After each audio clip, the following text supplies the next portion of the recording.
Hello friends, this is Banna. Welcome to exam Amrit. मैं Banna exam Amrit YouTube channel पर आप सभी का स्वागत और अभिनंदन करती हूँ। जैसा कि पिछले लेक्चर में हमने विटामिन स्टार्ट किया था और विटामिन में हमने एक विटामिन ए पढ़ा दिया था। आज हम पढ़ेंगे vitamin D. Vitamin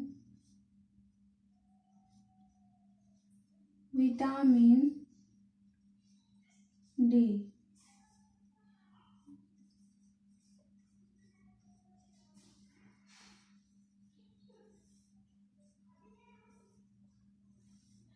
vitamin D का रासायनिक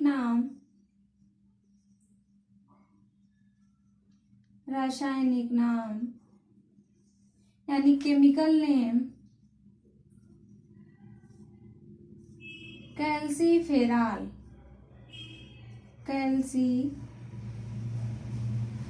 होता है। फेराल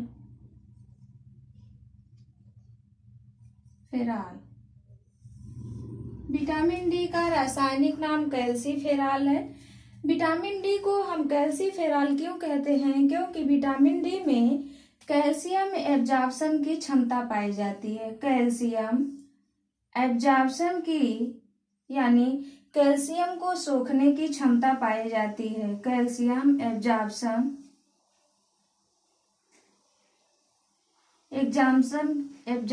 की क्षमता पाई जाती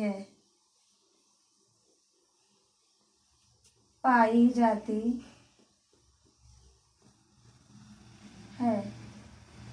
यानी जो विटामिन डी है वह हमारी बॉडी में कैल्शियम को एब्जॉर्ब करने का काम करता है, इसलिए हम इसका नाम कैल्सीफेराल रखा गया है। विटामिन डी की कमी से बच्चों में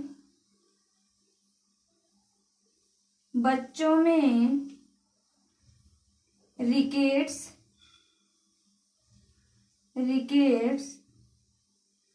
जिसको हम सूखा रोग कहते हैं, सूखा रोग,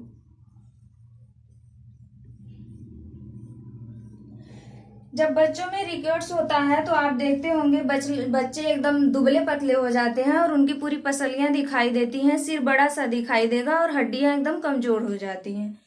यानी विटामिन डी की कमी से बच्चों में रिकेट्स हो जाता है तथा वयस्क में यानी एडल्ट में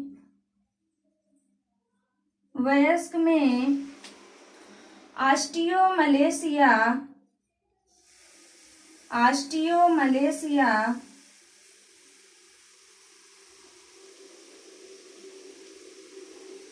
नामक रोग हो जाता है।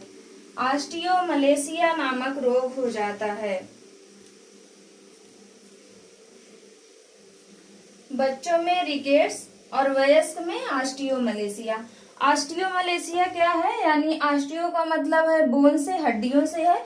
मलेशिया यानी जब हमारी बॉडी में विटामिन डी की कमी लगातार होने लगती है तो जो हमारे पैर तथा पैरों की हड्डियां हैं वह धीरे धीरे टेढ़ी हो जाती हैं, ऐसे बैंड कर जाती हैं। इसी को हम ऑस्टियोमलेशिया कहते हैं।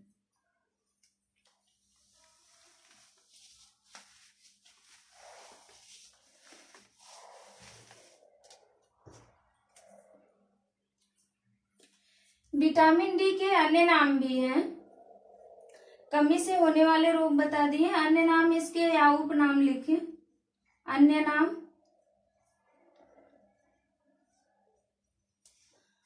इसको हम सनसाइन विटामिन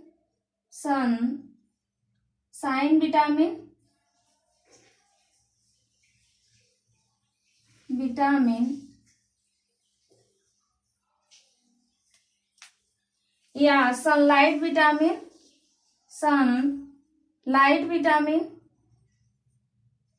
नेचुरल विटामिन,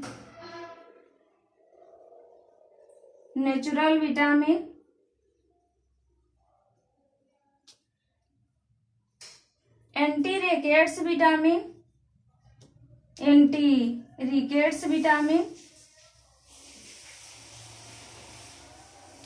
तथा हार्मोन विटामिन के नाम से भी जानते हैं। हार्मोन विटामिन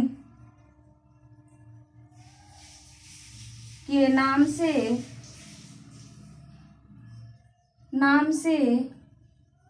भी जाना जाता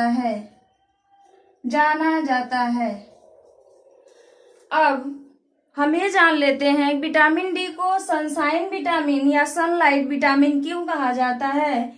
क्योंकि यह जो विटामिन डी है वह सूर्य के प्रकाश से हमें प्राप्त होती है, इसलिए हम इसको सनशाइन विटामिन या सनलाइट विटामिन कहते हैं।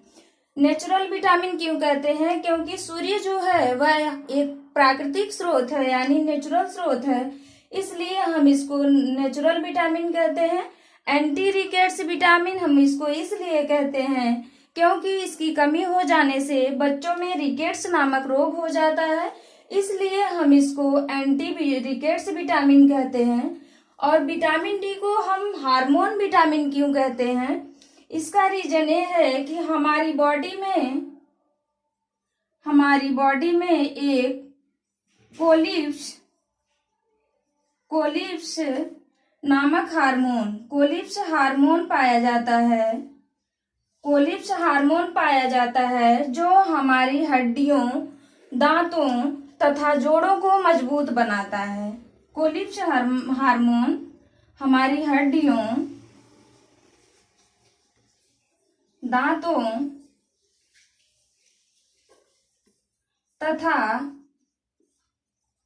जोड़ों को मजबूत बनाता है, जोड़ों को मजबूती प्रदान करता है, जोड़ों को कठोरता तथा मजबूती प्रदान करता है।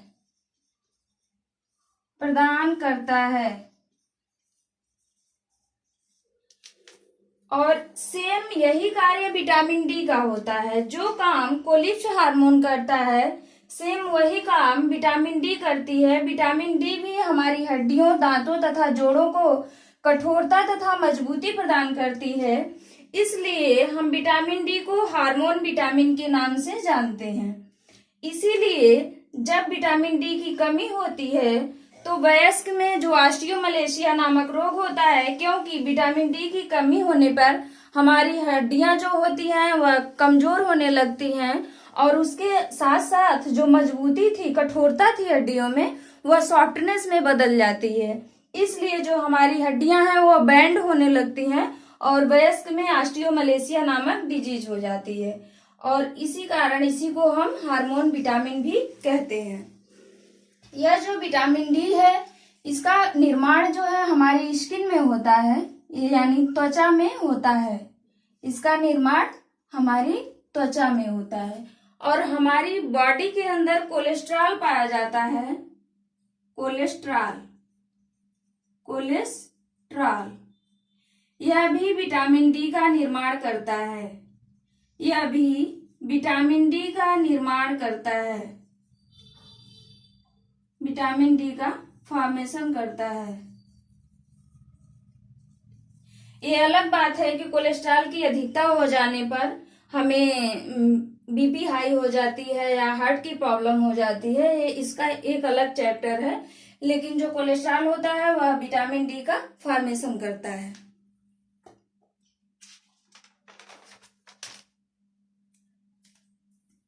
इसके जो प्रमुख स्रोत हैं पढ़ लेते हैं हम।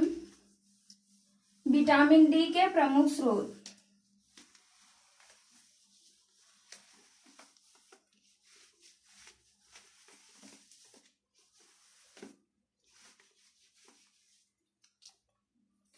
विटामिन डी के प्रमुख स्रोत।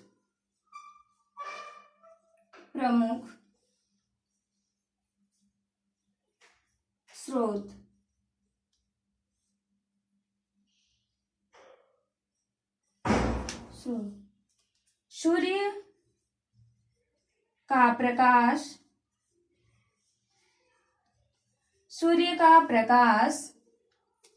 सूर्य के प्रकाश में परावैंगनी किरणें पाई जाती हैं।